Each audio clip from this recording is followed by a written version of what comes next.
E no Día das Letras Galegas, unhas palabrexas, que menos. Hoxe visten festas palabras bellas, as que falou a terra e o mar cantou, letras que veñen de carballeiras e no papel do pobo se pousou.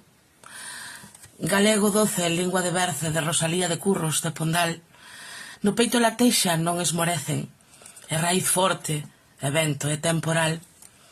Nas aulas soan, nas rúas florecen, na voz dos nenos volven a nacer, non son lembranzas, non se esvarecen, son futuro que quere acontecer. Bueno, quizáis os últimos versos son máis un desexo que unha realidade.